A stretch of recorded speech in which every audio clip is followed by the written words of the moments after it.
I want you to go and check out For Bass Players Only. They have tons of great interviews. Also, please check out my latest interview. Hiya, Bill. Hey, how you doing, John? Good, Bill. The Buddha Dickens is what they used to call you, but I now understand they call you Buddha Light. That is correct. Yes, and for good reason. You look great.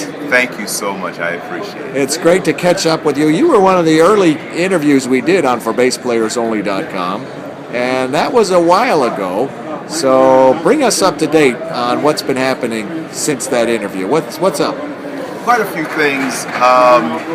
One, I just finished mixing my debut solo project called The Truth, THA, Truth, and it's been a long-awaited project that's featuring a song with Mike Gordon from Fish and a lovely young lady that I wrote her first #1 hit some years ago, Sean Christopher. First Billboard #1 hit, Down Blues and Magic. And so I finally finished mixing and mastering that. The other thing that has been happening with me is that I've been working with Leo Nocentelli from the Meters. He's working on his solo project, and I did a track with George Duke, actually not too long before he had passed, and then Kurt Whalum. And then there's a track with Peter Gabriel and Dr. John and Leo doing a duet. And there's some other major artists that are coming into the project as well, which I probably don't want to give away yet. So the other thing, won an award this year with Buddy Guy, James Cotton, Magic Slim, a guy named Billy Branch, and Carlos Johnson, called the Blues Living History Volume 2. We won Best Traditional Blues Album of the Year for the Blues Awards in Memphis, Tennessee. Congratulations. Thank you. Thank you. So that's just some of the things that I've been doing. I've been touring in and out of the country, getting back into doing production. I just finished up actually doing a clinic for Sam Ash Music, which is probably one of the first clinics I've done in quite a while in Chicago, and also doing one at the Chicago Music Exchange. We're talking about doing that in March. So that, and back to songwriting. Got some stuff placed with Virgin, the new Virgin Records, and just a little bit of this and that, staying very busy.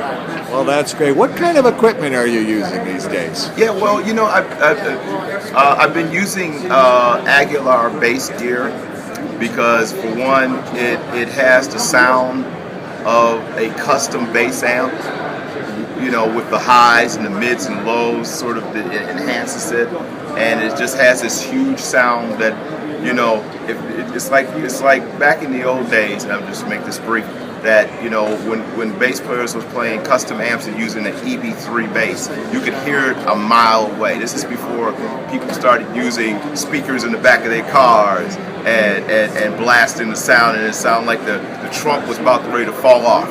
But, you had bass players that had like custom amps and EB3 basses or precision bass.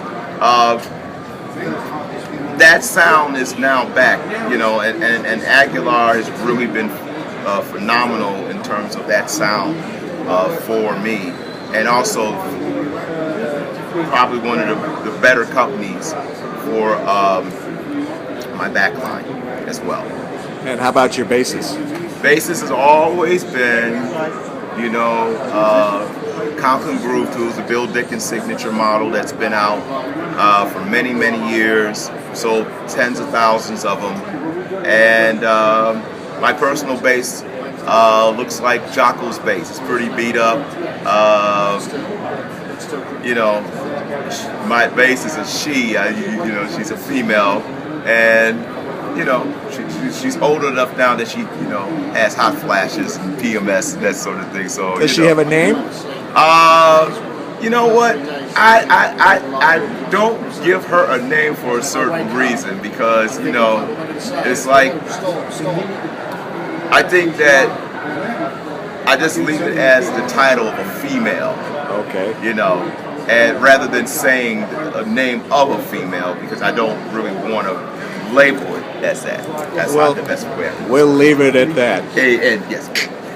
How about the future? What else would you like to do that you haven't already accomplished? You still have a lot of energy and a lot of notes left in you, I think. Yeah, you know,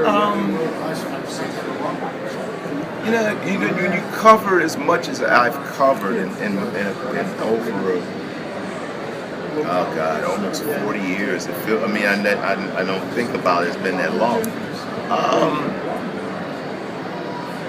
I guess the thing for me is that getting back in the producer's chair as a producer is one of my main focuses.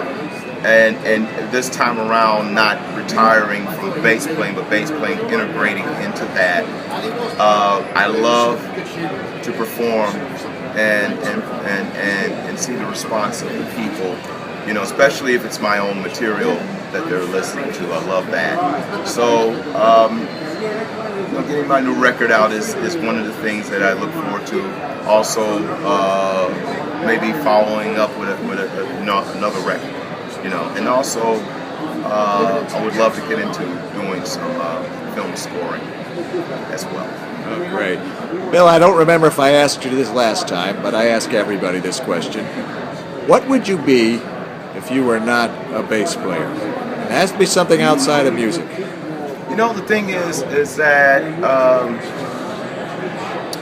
my dad was a phenomenal chef. So I used to watch him as a kid cook. I always had love for sports. So I remember the days when I was little, my dad and I used to watch baseball together. So, and I got a chance to play a little bit of baseball, play football. I love track and field. So I think a sports athlete would probably be the thing for me that, because I'm an overachiever. And that's, when people hear me play bass, they say, why do you play this? It's not even human. I said, because it's just the way I perceive things. I do not only play bass like that, I do that in business. I do that just in life in general. Part of the reason why I lost over 120 pounds is just because of my drive. Just how if somebody shows me something and I get interested in it, I just go way, way over the top. So I'm probably a sports athlete. That's what I would be if I wasn't a baseball. All right. Bill Dickens, great catching up with you. Let's not wait so long before we do it again. Absolutely. It's so great talking to you, and I want to say thank you so much, John, for supporting all of us, and you mean a lot to us. I appreciate you so much. Thank you so much. All right. Thanks for hanging out with us today, and we'll see you on the road.